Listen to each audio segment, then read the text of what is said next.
जिन भारत विरोधी और आतंकी संगठनों ने भारत माता के मस्तक पर हमला करके कई परिवारों के सिंदूर मिटाए थे, उन्हें भारतीय सेना ने ऑपरेशन सिंदूर के माध्यम से इंसाफ दिलाने का काम किया है। और इसके लिए आज सारा देश भारतीय सेनाओं का अभिनंदन कर रहा है।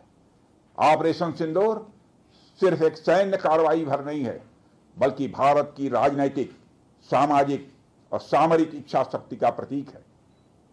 यह ऑपरेशन आतंकवाद के खिलाफ भारत की दृढ़ इच्छा शक्ति का और सैन्य शक्ति की क्षमता और संकल्प शक्ति का भी प्रदर्शन है।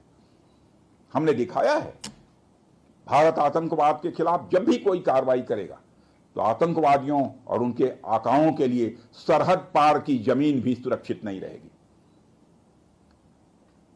भारतीय सेनाओं ने ऑपरेशन सिंदूर को पाकिस्तान में मौजूद आतंकी ढांचा ढहाने के उद्देश्य से लॉन्च किया था। हमने उनके आम नागरिकों को कभी निशाना नहीं बनाया था, मगर पाकिस्तान ने न केवल भारत के नागरिक इलाकों को निशाना बनाया, बल्कि मंदिर, गुरुद्वारा, गिरजाघर पर भी हमले करने का प्रयास किया। भारतीय सेना ने शौर्य और पराक्रम के साथ साथ संयम का भी परिचय देते हुए पाकिस्तान के अन्य ठिकानों पर भी प्रहार करके करारा जवाब दिया है।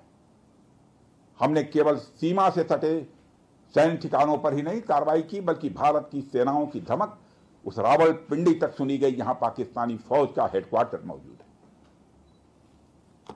मित्रों, भारत में आतंकवादी घटनाएं करने और कराने का क्या अंजाम होता है, यह पूरे विश्व ने उरी की घटना के बाद देखा, जब हमारी सेना ने पाकिस्तान में घुसकर सर्जिकल स्ट्राइक की। पुलवामा के बाद देखा, जब बालाकोट पर एयर स्ट्राइक की गई, और अब पहलगाम की घटना के बाद दुनिया देख रही है कि जब भारत ने पाकिस्तान के भीतर घुसकर मल्टीपल स्ट्राइक्स की हैं। आतंकवाद के खिलाफ जीरो टॉलरेंस की नीति पर चलते हुए हमारे यशस्वी प्रधानमंत्री नरेंद्र मोदी ने स्पष्ट कर दिया है कि यह नया भारत है जो आतंक के खिलाफ सरहद के इस पार और उस पार दोनों तरफ प्रभावी कार्रवाई करेगा। यह हमारे प्रधानमंत्री जी ने स्पष्ट रूप से यह संदेश दे दिया है। मैं एक बार फिर से BrahMos integration and testing facility centre और इस प्रोजेक्ट में शामिल सभी स्टेक होल्डर्स को हार्दिक बधाई देता हूं